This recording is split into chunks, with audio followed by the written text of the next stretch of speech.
Muy buenos días. Muchas gracias por asistir a este acto en el que se va a anunciar la decisión de la Comisión Evaluadora de la categoría dedicada a cambio climático de los premios Fronteras del Conocimiento.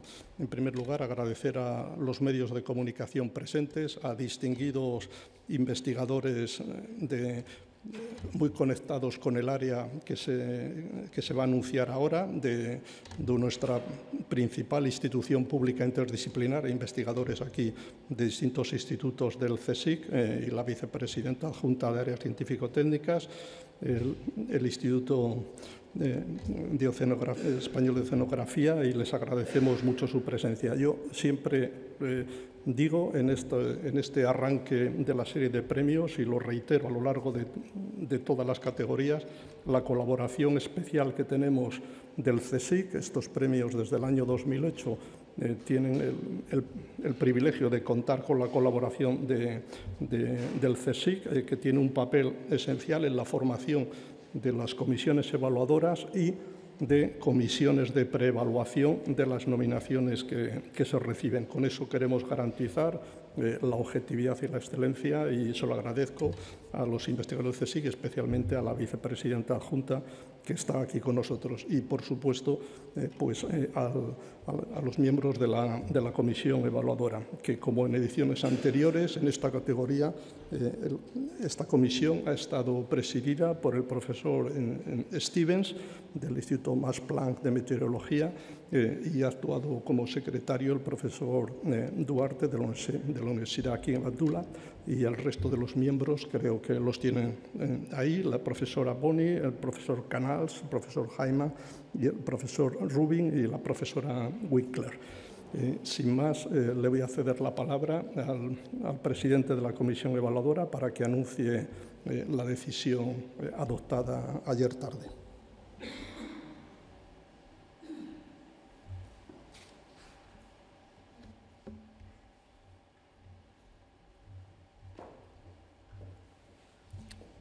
Good morning. It's a great pleasure to be here to begin the new year, as we've done 10 years before in Madrid. I'd like to thank the Foundation for this really wonderful prize. It's the most important prize for climate change research in the world. It's the only prize of its stature for climate change research, and it's a great moment for the climate change community to be able to celebrate this award and to feel the recognition of the Foundation in the context of the other categories. So I think I speak also for all my other jury members who I'd like to thank in saying how honored we are to be here and to be recognized as an important science with the other sciences. What you'll see also from today's candidates, what's fascinating about climate change science is how it draws on scientists from all different disciplines in order to better understand what's happening to our climate system, how humans influence it, and what the future portends. So with that, it gives me great pleasure to announce the award. This year's recipients of the BBVA Foundation Frontiers of Knowledge Award in the climate change category in its 11th edition are Anny Cazenave from the National Center for Space Studies in France, John Alexander Church from the University of New South Wales in Australia, and Jonathan Gregory from the University of Reading in the United Kingdom. They were nominated by Guy Brasseur, a former colleague of mine at the Max Planck Institute for Meteorology, Ian Jacobs of the University of South Wales, and Ben Kosh of the University of Reading, for outstanding contributions to detecting, understanding, and projecting the response of global and regional sea level to climate change. Rising sea level imperils low-lying areas with manifold societal and ecological impacts. Because sea level is influenced by many factors, interpreting and projecting its change is a tremendous scientific challenge. Doctors Cazenave, Church, and Gregory pioneered the integration of satellite observations with in situ measurements, local measurements, and innovations in numerical modeling to develop an accurate and consistent depiction of sea level changes globally. Collectively, their research demonstrated the recent acceleration of global sea level change and quantified the relative contribution of the different causes of sea level rise. Most importantly, ocean thermal expansion and the melting of ice sheets and glaciers driven by anthropogenic global warming. Their findings have been instrumental in testing our understanding of how the Earth system works, enabling better grounded projections of future sea level change. Thank you.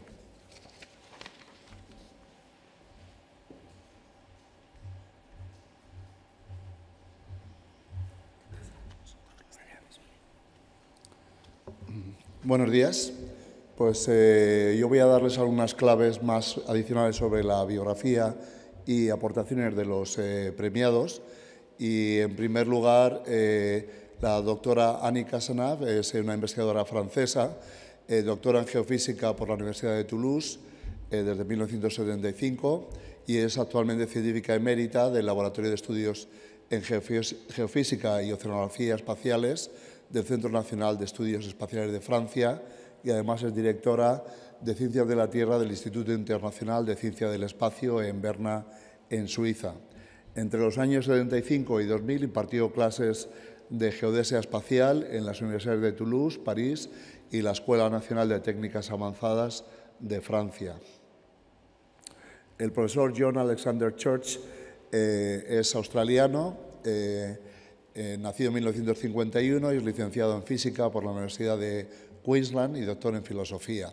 Actualmente es catedrático del Centro de Investigación del Cambio Climático en la Universidad de Nueva Gales del Sur, en Sydney, y gran parte de su carrera científica la ha realizado vinculada al CSIRO, que sería el equivalente al CSIC en Australia, que es la Organización de Investigación Científica e Industrial de la Commonwealth del Gobierno australiano, y ha liderado desde el año 1993 hasta el 2003 el programa de oceanografía de las expediciones nacionales australianas de investigación antártica que se dirigían desde Hobart en Tasmania.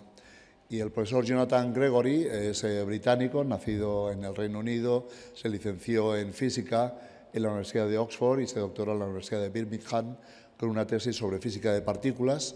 Una parte importante de su aportación científica, más de 50 artículos, son sobre física de partículas y más adelante se ocupó del balance de calor en el sistema Tierra y particularmente en el océano.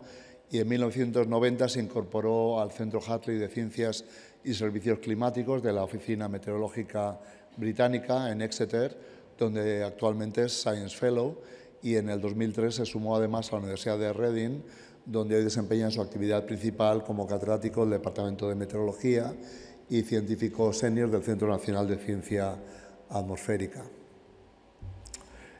Su aportación, como ha leído el presidente del comité, se centra en la comprensión y la capacidad de predecir el aumento del nivel del mar con el cambio climático, y esta es una de las amenazas más importantes asociadas al cambio climático, porque hay cientos de millones de vidas en riesgo y de infraestructuras que están situadas en zonas costeras con poca elevación sobre el mar, cuyo futuro depende del ritmo de aumento del cambio del nivel del mar. Y hasta los años 90, a diferencia de otros componentes del sistema climático como la concentración de gases de efecto invernadero o la temperatura promedio global, hasta mediados de los años 90 no teníamos una base observacional fiable para poder entender qué estaba pasando a escala global con el nivel del mar. Y el profesor Jonathan Gregory publicó en el año 93 uno de los primeros artículos que contenía predicciones por primera vez sobre cambios en el nivel del mar como resultado de experimentos que había realizado con modelos generales de calentamiento global, en particular atendiendo a la expansión térmica que sufre el océano, experimenta el océano al calentarse.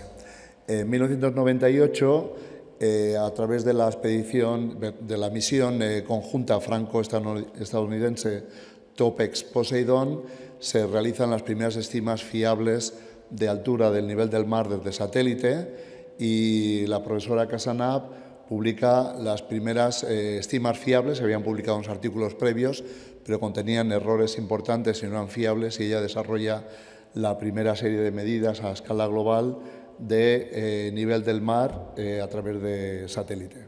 y esto abre pues una nueva era en la que podemos por fin observar a nivel global qué está ocurriendo con el nivel del mar, fuera de los ruidos que teníamos con las medidas derivadas de mareógrafos en zonas costeras, donde hay una serie de factores que llevan a generar mucho error en las estimas y las extrapolaciones que se hacían de estas medidas costeras. Posteriormente, en proyectos complementarios, la doctora Cazenave y el profesor Church consiguieron también resultados que eliminaban otra serie de sesgos que existían hasta la fecha y consiguieron mejorar aún más las estimas y la precisión de las estimas del nivel del mar a partir de satélite y además conseguir reconciliar estas medidas con las observaciones instrumentales desde mareógrafos costeros. Una vez que Cazenave y Church confirmaron que sus datos eran consistentes con las trayectorias que se derivaban del análisis de series costeras, esta serie supuso una base para que el profesor Gregory pudiera generar proyectos que, confirmando que tenían capacidad de reproducir la serie histórica, podían entonces también generar proyecciones futuras con una cierta fiabilidad. Y en el año 2016, es decir, hace tan solo un par de años, el profesor Church publicó un artículo que estaba basado en gran medida en los trabajos de la profesora Cazenave y Gregory, que establecía que el principal factor en la aceleración reciente del aumento del nivel del mar es, desde el año 1970, la actividad humana. Hasta entonces, pues los cambios en el nivel del mar tenían una componente importante de procesos naturales que han venido forzando cambios importantes en el nivel del mar en los últimos miles de años, pero desde el año 1970 la fuerza fundamental que está llevando a estos cambios es la actividad humana. Y los tres, Cazenave, Church y Gregory, participaron de manera importante en la dirección del capítulo del último informe del IPCC sobre el nivel del mar, que se publicó en el año 2014 y que contiene pues, las predicciones que se utilizan actualmente para generar escenarios sobre cómo variará el nivel del mar en relación a distintos escenarios de emisiones de gases de efecto invernadero. Bueno, como se ha comentado antes, desarrollan su actividad en Francia, Australia y Reino Unido, y el profesor Church además se encuentra ahora en China, lo que ha supuesto una dificultad para conseguir que esté disponible hoy, pero podrán formular preguntas a los tres. Y a continuación vamos a dar paso a un vídeo que ha preparado la Fundación BBVA recogiendo pues, las primeras impresiones de la doctora Cazenave y el profesor Church y el profesor Gregory al conocer pues, la decisión del jurado.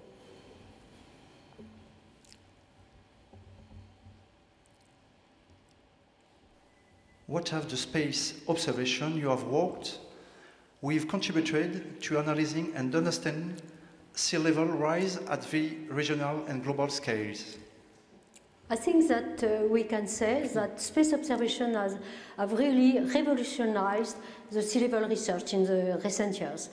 The satellite provide very accurate measurement of sea level. They cover the whole oceanic domain in just a few days. And now we have at our disposal a 25-year-long record of sea level, global and regional scale, that shows that sea level is rising. It is even accelerating. And what the satellite have shown is that the sea level rate is not uniform over the ocean. In some regions, the rate of sea level rise is much faster than the global mean. As the scientific data demonstrate that the cause of sea level rise is due to human activity? The sea level observation cannot answer the question, but by comparing the observations from satellites with prediction or simulation of climate models, with and without greenhouse gases emission, we can in fact answer the question, and there have been robust demonstrations that without greenhouse gases emissions, the models, the climate model, are unable to reproduce the observation.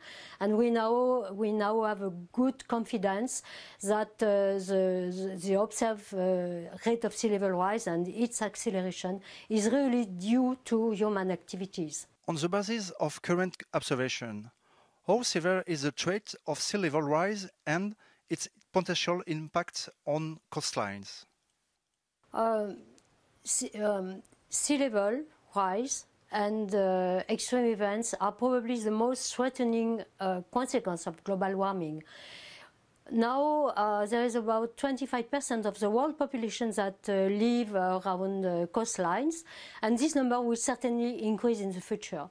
And so we have to provide for society and coastal population information about present-day rate of sea level rise and on future rates of sea level rise. And this is today a big challenge, both from the observational and theoretical point of view. From the observation, for example, satellites do not go exactly to the coast, and there is a band of let's say 20 kilometers where we have little information, and new efforts are devoted these days to provide information or measurement of sea level at the coast. What is your response to climate skeptics who continue to question that global warming is a serious problem caused by human activity? Personally, I don't like too much to fight or argue with climate skeptics. I think I'm more interested in communicating science results about facts from the observations, and I am rather optimistic about the general, the collective awareness of the general public that is seen, in particular in Western Europe. About the problem, this problem of global warming and its impact on the environment. So communication of science results to me is a response to climate skeptics.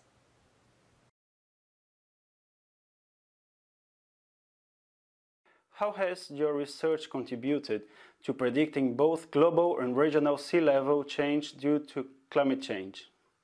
My role has been to improve the models that we use to make projections of climate change and sea level rise. Sea level rise is a complicated subject. It has many aspects to it, what the ocean is going to do, how the glaciers are going to change, and so on. And I've worked on putting together the most advanced models of these various parts and working out from them how we expect sea level to change over the next century and how likely particular outcomes are. With what degree of certainty are these models able to predict sea level rise? We have at the moment quite a lot of uncertainty in what we expect for a given scenario of emissions of carbon dioxide, and that's because we have uncertainties about processes that haven't been observed very much in the climate system so far and how to represent them in our models. On the other hand, we do have an increasing amount of confidence because we know that we are able to understand how sea level has changed in the last century by the same processes. What do these models project about the future of sea level rise from now until the end of the 21st century? Well, and how serious is the threat for human populations? The models make a range of projections of sea level change between now and 2100, and it depends a lot in the first place on how much CO2 and other gases we emit as a society. So it really could range over a broad spectrum from maybe 1/4 of a metre of global mean sea level rise to up to a metre or more maybe by the end of the century. And so the severity of the impacts, of course, depends very much on the magnitude of the sea level rise, both globally and locally.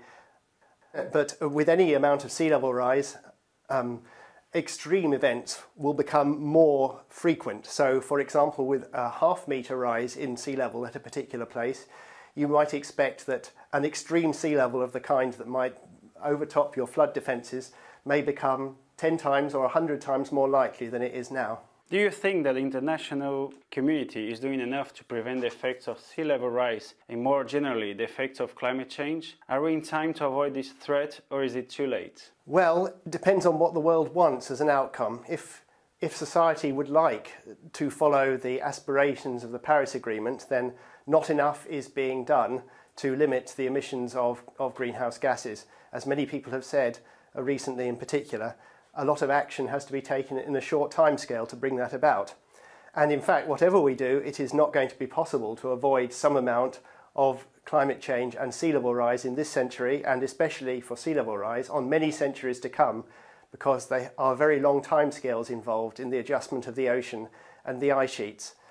On the other hand, the question isn't really as simple as is it or is it not too late, because there's a range of possible outcomes, and for sure, if we reduce our emissions, there will be less climate change and sea level rise. So it's a matter of choice. Bueno, no fue posible conseguir una grabación de una entrevista con el profesor Church porque se encuentra en la ciudad de Xiamen, en China, pero sí que tenemos a los tres premiados en conexión a través de Skype con nosotros, que han estado siguiendo el desarrollo de esta presentación con traducción simultánea, y ahora vamos a saludarles y después abriré un turno de preguntas para que ustedes puedan formularles preguntas. But before we do that, then I would like to first of all congratulate you all and thank you for being available today to join us here in Madrid, Professors Cazenave, Church and Gregory. So congratulations on behalf of my fellow members of the committee. We are delighted to congratulate you on your achievement for advancing the science of sea level rise in response to climate change, and thank you for being with us.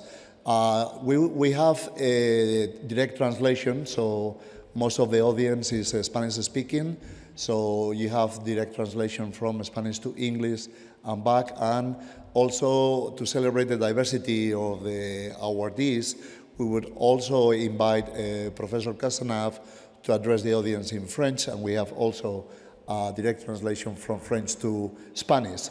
So first of all, I'd like to invite you each to, and maybe we can proceed by alphabetical order, so Professor Cazenave first, then Professor Church and Professor Gregory, to just share with us your first impressions upon learning that the Frontiers of Knowledge BBVA Foundation Award on climate change will be, on the 11th edition, will be shared by the three of you. Please, Professor Cazenave. Thank you. So, je parle français? Yes, s'il vous plaît. Yeah. Okay, so I'm sorry for my colleagues, Jonathan and John, who maybe will not understand, but I don't know. maybe yes. Bon, je voudrais dire que c'est un immense honneur de recevoir ce prix.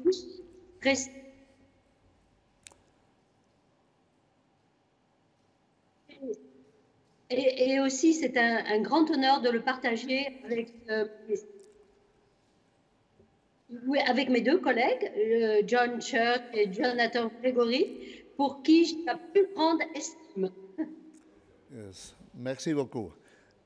Professor Church, may we have your first impressions on your reactions to this information? Et je voudrais continuer en disant que s'il vous plaît, avant. Oui, je voudrais dire que ce prix récompense aussi les efforts menés depuis 3 décennies par les agences spatiales, en particulier dans mon pays, le CNES, et aussi l'Agence spatiale européenne et la NASA.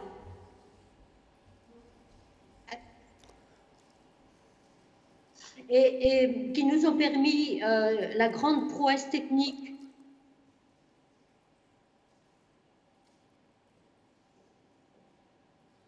d'observer l'océan depuis l'espace et de pouvoir mesurer la hausse du niveau des mers avec une précision absolument incroyable.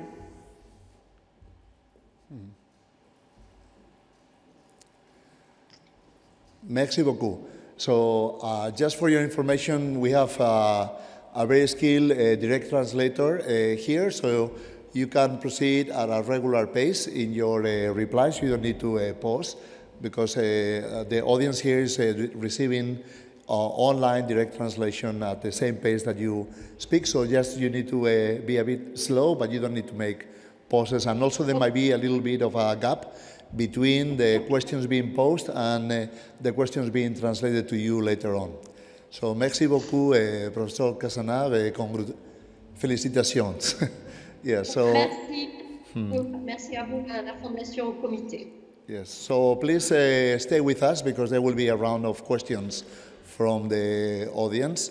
And then I would like to invite Professor Church also to share with us some impressions upon knowing of the decision of the committee.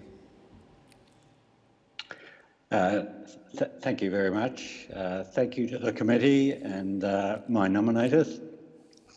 So it was certainly a great surprise, but a very great honour and pleasure to have been sharing this prize with my great colleague and friend Jonathan Gregory and also Anny Cazenave, both of who have made tremendous contributions, I think, to this area of sea level science. My reaction is that this is a great recognition of the importance of the issue for society, a great recognition of the science that has to be done, that we've been part of, but we're only part of a much larger team, and a recognition that there's much more to be done, both in understanding the science, and I'm actually a little bit more proactive in terms of emissions reductions. I think if we're going to avoid the worst dangers of sea level rise, we really need to get on with mitigating very actively. We have the capability to do that. What we lack is the will. And the final comment I'd like to make in terms of recognition, when you look at the past winners, it's a great honour to be listed with those past winners, as well as my colleagues Jonathan and Anny. Thank you very much and congratulations again. So, Professor Gregory, could we have some statements from yourself on your reactions to the communication of the award? Well, of course, I follow Anny and John, and as indeed I follow them in sea level research. I can't say things that they haven't already said. I was, of course, surprised and honoured to be told about this by Bjorn yesterday morning. And I was very pleased to discover that it's being shared with John and Anny. It's very nice not to be in this position by oneself. And that is like science in general. Of course, science is a collaborative enterprise, and we three and many of our colleagues have been working on this project, on this subject for a long time. And like John, I am glad that you on the committee and the foundation have decided to recognise sea level in this way, because of course society, policymakers often do recognise sea level as something they want to know about. They definitely ask questions about what sea level is going to do. It's a very important impact, and yet in science, in the organisation of science, it is sometimes an awkward subject because it's the combination of various things and lies on various people's boundaries. And we often find ourselves at the end of the scientific chain trying to work things out by putting together what other people have done. So it's good that you have recognised it in this way as a subject. Thank you very much. Yes, thank you, and congratulations to you, and congratulations to all three of you. Ahora abriremos un espacio para que las personas que están presentes en esta sala puedan plantear preguntas a los profesores Cazenave, Church y Gregory. Les voy a pedir que cuando formulen sus preguntas, primero los identifiquen y segundo, indiquen a cuál de los tres premiados dirigen su pregunta. Entonces, me parece que la primera pregunta viene de Gregory, pero no es Jonathan Gregory, sino Javier Gregory, de la cadena SER. Funciona. Buenos días a los tres. Voy a hacerles la pregunta en español porque es un poco complicada. Soy Javier Gregory, trabajo en una cadena de radio en España. Soy periodista especializado en ciencia. He cubierto, por ejemplo, todas las cumbres del clima. Y mi pregunta es al profesor Gregory. Me gustaría preguntarle, hay un nuevo récord en los últimos 3 años en las emisiones mundiales de CO2. En el 2017, 2018 y las proyecciones para el 2019 es que va a haber un nuevo récord en las emisiones mundiales de CO2. con estos aumentos en los niveles de CO2 de 410 partes por millón, ¿cuánto puede subir de más el nivel del mar? Es decir, el metro que ustedes calculan como mínimo puede ir a más, puede ser 2 metros. Hay estudios que incluso hablan de de un aumento de nivel del mar de 4 metros a finales del siglo. No sé, me gustaría saber su opinión, si realmente va a subir más el nivel del mar porque están subiendo las emisiones de CO2 y nada indica que se vayan a frenar en el futuro, por desgracia. Esa es mi pregunta primera. Y la segunda, hablan ustedes de 100 millones de personas afectadas en el mundo por la subida del nivel del mar. Algunas de ellas están en España. España va a ser uno de los países más afectados. Una de las principales industrias en nuestro país es el turismo de playa. No sé si tienen ustedes algún dato de cómo esto podría afectar en concreto a España, si hay algún cálculo del número de personas que se podrían ver afectadas, o globalmente cómo podría ser, porque yo calculo que el impacto sobre España de la subida de nivel del mar puede ser brutal en las próximas décadas. Gracias.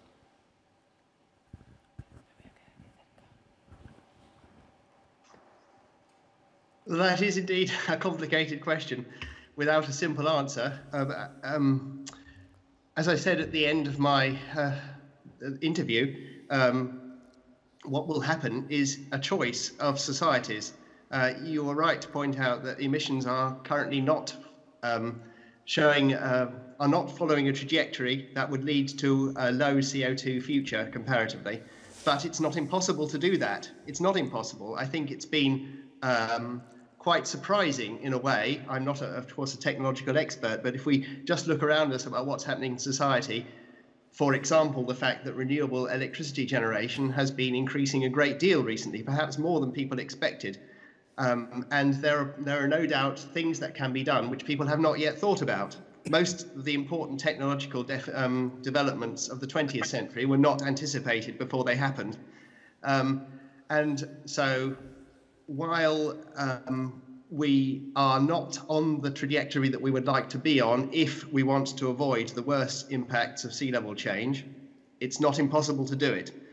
But it does depend very much on what we do in the coming decades, because CO2 once emitted is very difficult to remove, although that may change, but that is the current understanding. It takes a long time to get rid of it again, and so we should try to avoid emitting it in the first place.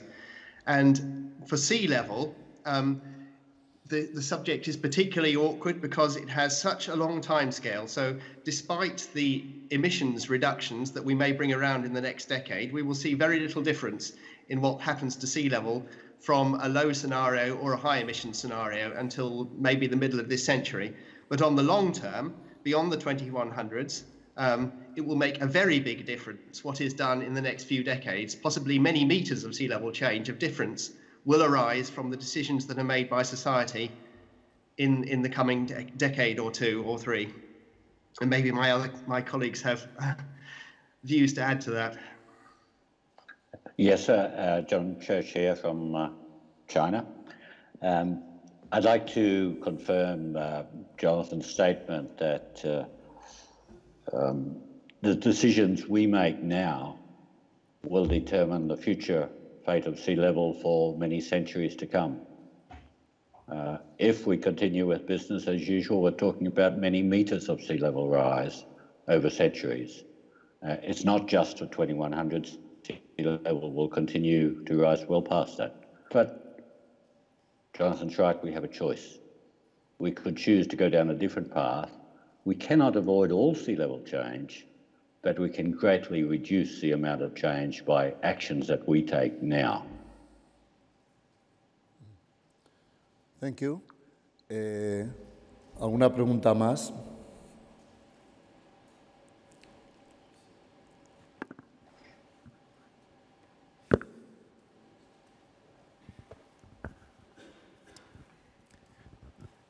Hola, buenos días. Soy Luis Meyer de la revista Ethic, una revista que trata fundamentalmente temas medioambientales. Mi pregunta iba dirigida a la profesora Cazenave, no sé si estoy pronunciándolo bien. Sí. Con motivo de una cosa que ha declarado sobre que cree que es mejor comunicar los resultados científicos a plantear batallas con la gente que decide, en este caso los gobernantes, ¿no?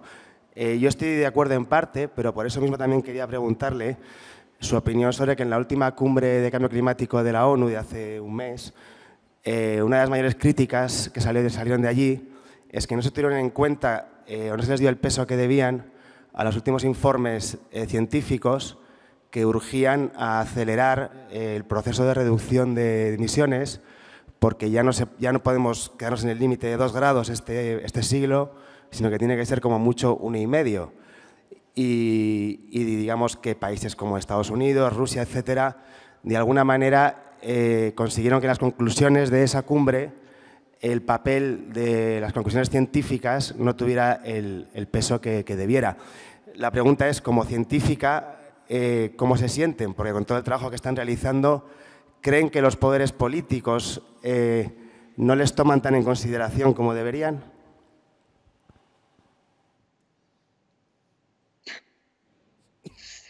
C'est aussi une difficile question.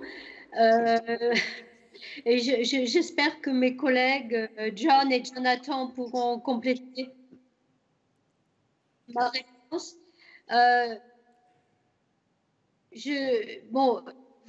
D'abord, je voudrais dire que le niveau de la mer, c'est probablement le meilleur indicateur du changement climatique global, puisqu'il prend, c'est une réponse de toutes les composantes du système climatique.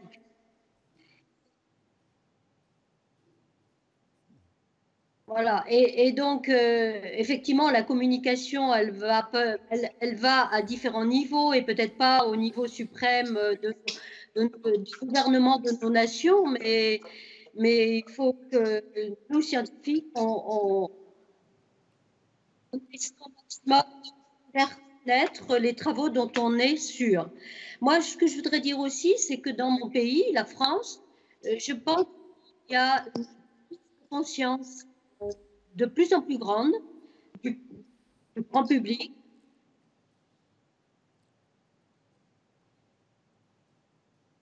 et qu'il y a de moins en moins de climato-sceptiques. Il en reste encore quelques-uns, mais je pense que cette population va diminuer, j'espère.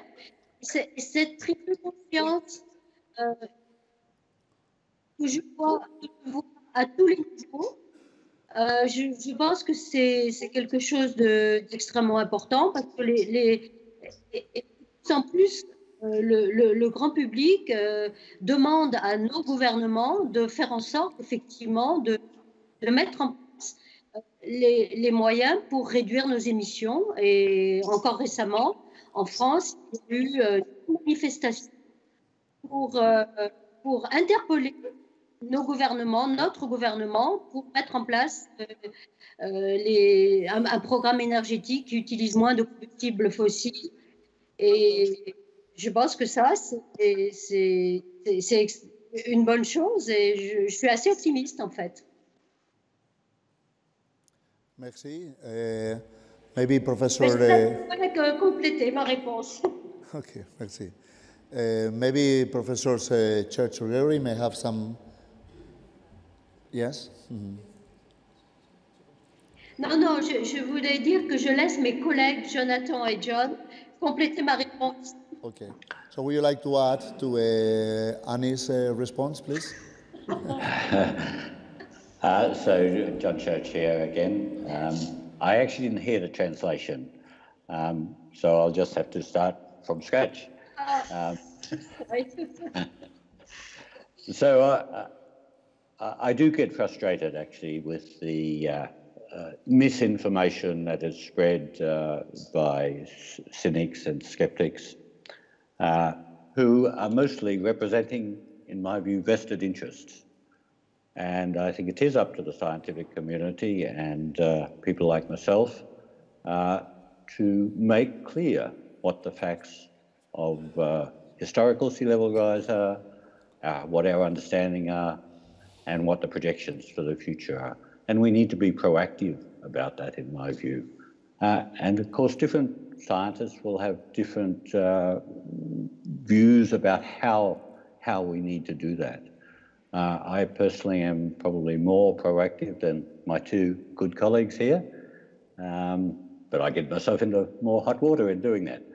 But I think, yes, we do need to take that argument to the skeptics. Of course, the facts actually speak for themselves, but we have to make the facts clear. Thank you.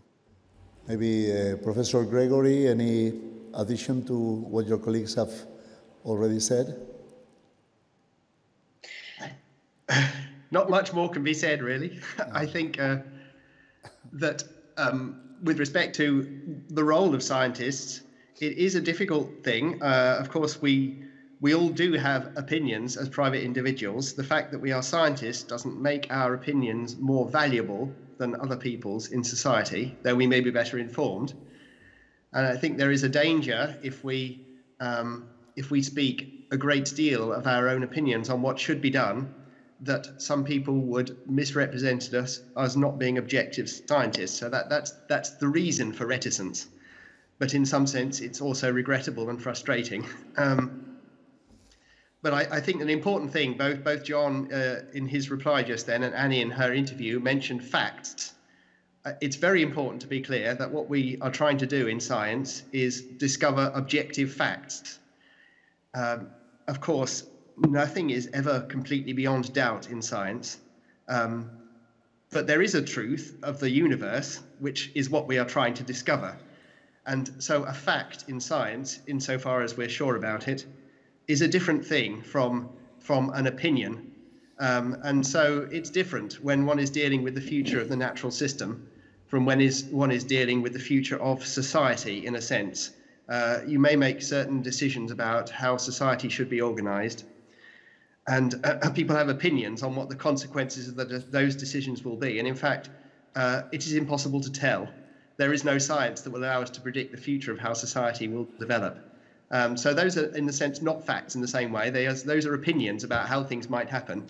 But what the physical world will do is a fact. It's just that we don't know what it is exactly. We're trying to discover that. Thank you very much. So, ¿alguna pregunta más? Sí. Hola, muy buenas. Soy Javier Portillo, trabajo en el periódico El País. Tengo dos preguntas para la profesora Cazenave. ¿Cuál es el impacto que va a tener su trabajo en el día a día de la gente? ¿Y cuál creen que será el papel de las ciudades ante el reto del aumento del nivel del mar a nivel de ingeniería civil e infraestructuras? Gracias.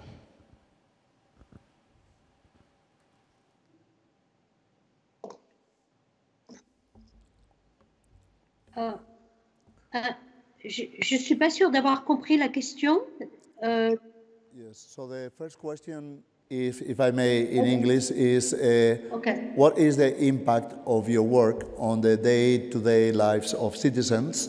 And the second question is what role may cities play in reacting or defending towards increased sea level?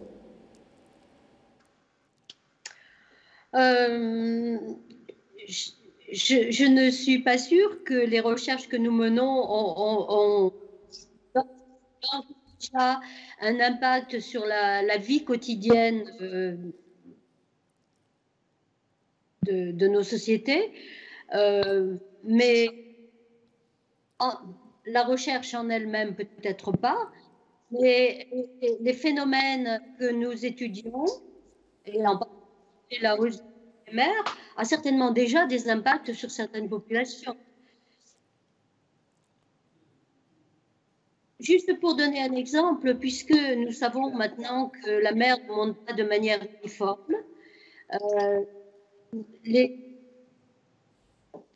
observations ont montré que depuis le début des années 90, par exemple, dans la région du Pacifique tropical ouest, la mer, l'élévation peut atteindre 25 cm et les petites places des atolls, dont certaines sont assez peuplées dans cette région, sont déjà impactées par ce phénomène.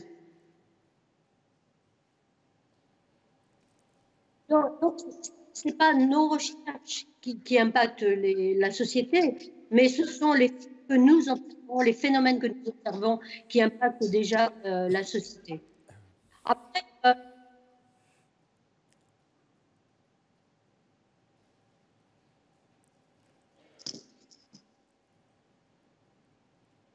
Après, pour l'autre question, là, je demande à Joker et je voudrais laisser soit Jonathan Gregory, soit John Church répondre.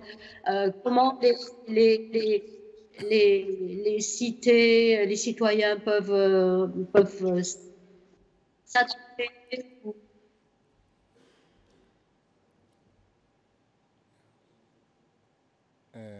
Merci. À la seconde question, j'aimerais bien laisser mes collègues répondre. Merci. So maybe we will take advantage. Vamos a aprovechar que el profesor Church está en la ciudad de Xiamen, en China, porque en China, por ejemplo, la ciudad de Shanghai tiene más de 50 millones de habitantes. Es una ciudad en riesgo de inundación con aumento del nivel del mar. Xiamen también es una ciudad que está a un nivel bajo y quizá en China se vive de una forma especial cuál debe ser el papel de las ciudades y qué están haciendo para defenderse frente a las predicciones futuras de aumento del nivel del mar. ¿Algún comentario sobre el caso de China?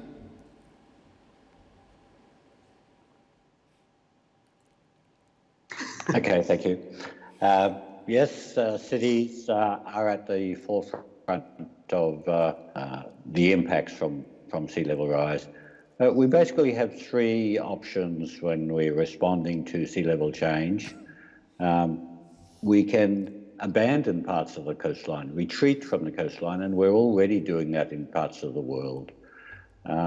We can accommodate rising sea levels by appropriate regional planning and development procedures. For example, you might have parks and things like that in low-lying areas that you can afford to have flooded, but not have your nuclear power stations or your hospitals in places where they're going to be flooded. And in parts of the coastline, we're going to protect them. We already protect London from storm surges and the Netherlands from the dikes. There's the order of £100 billion, as I understand, protected by the Thames Barrier. So there are places which are so valuable that we will protect them. But we need to be proactive in all of these things. Designing something like the Thames Barrier and getting it built, and even getting the social license to allow you to do that building and whatever is necessary, takes time, takes decades to do that. So people need to think now and start planning in all three of these options: protecting parts of the coastlines, living with changing sea levels, and abandoning parts of the coastline that are simply too expensive to protect. Thank you. ¿Alguna pregunta más?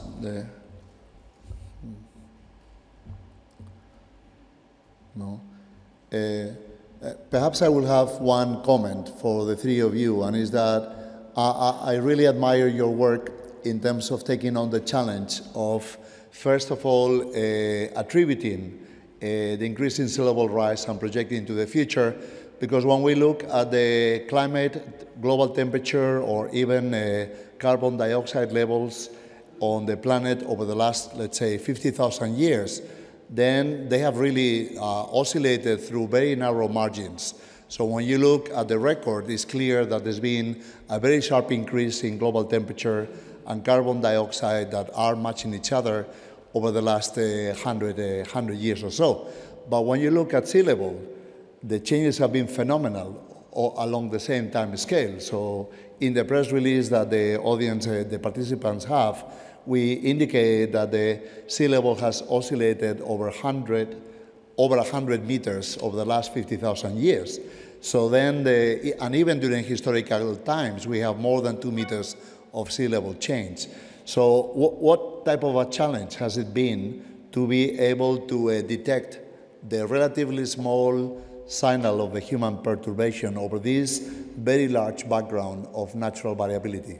Can you comment on this and how your collective work has been able to tackle that that really missing piece of the climate system.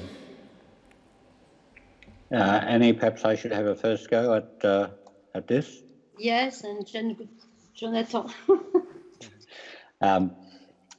So, as Annie said before, satellite altimeters have been really revolutionising our understanding of how sea level is changing and allowing us to use the information that we get on a global scale from the relatively short record.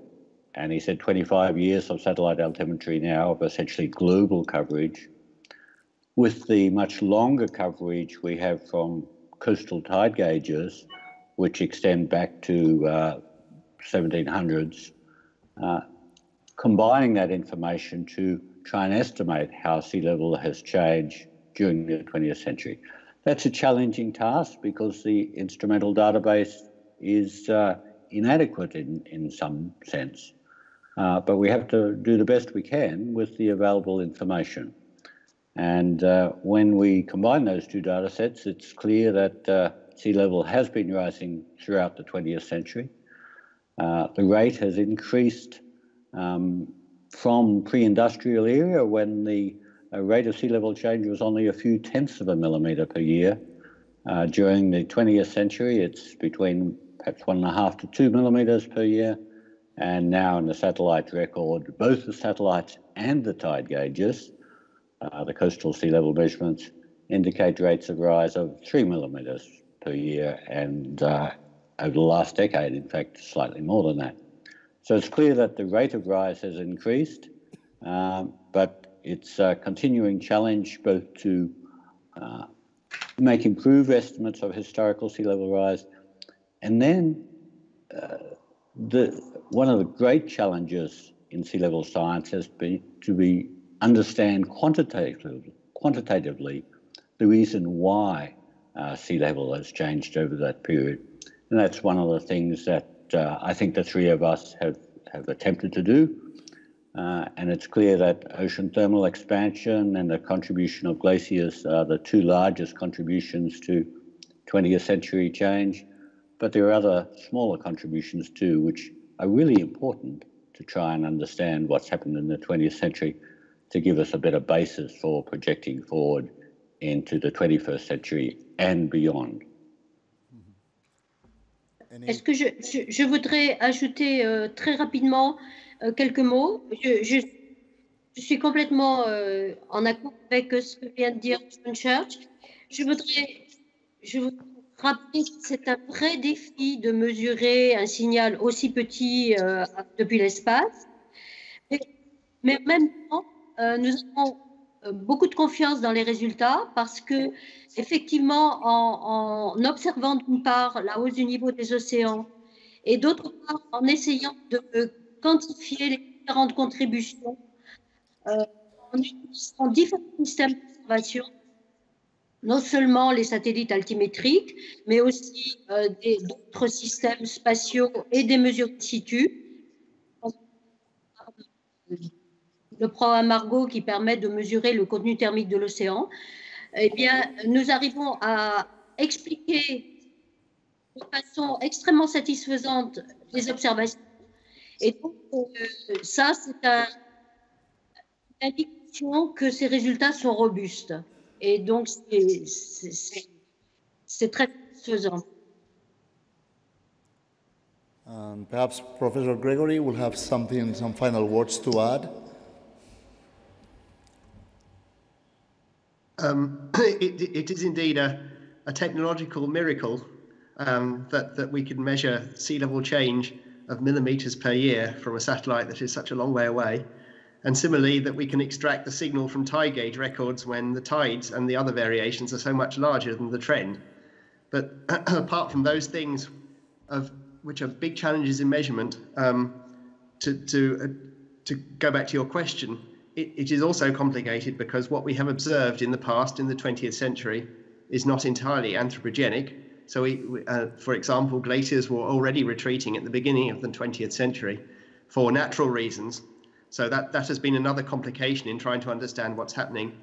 And on the longer timescales that you talked about, on the Ice Age timescales, of course, there have been very large sea level changes, but those sea level changes were due to the coming and going of ice sheets that no longer exist. And so clearly what is going to happen in the future is not directly analogous to what has happened in the past.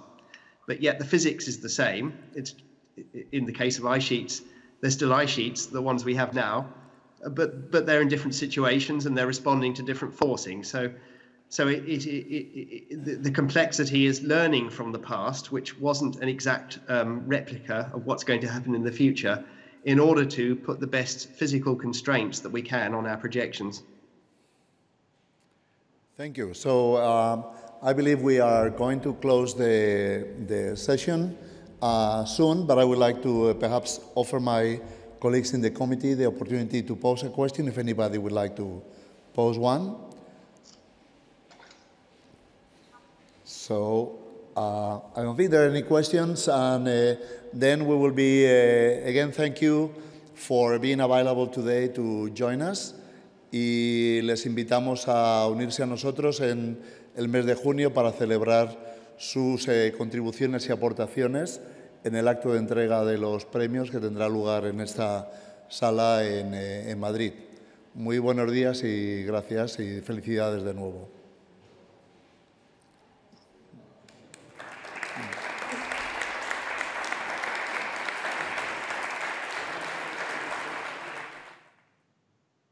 Thank you. Thank you. Thanks.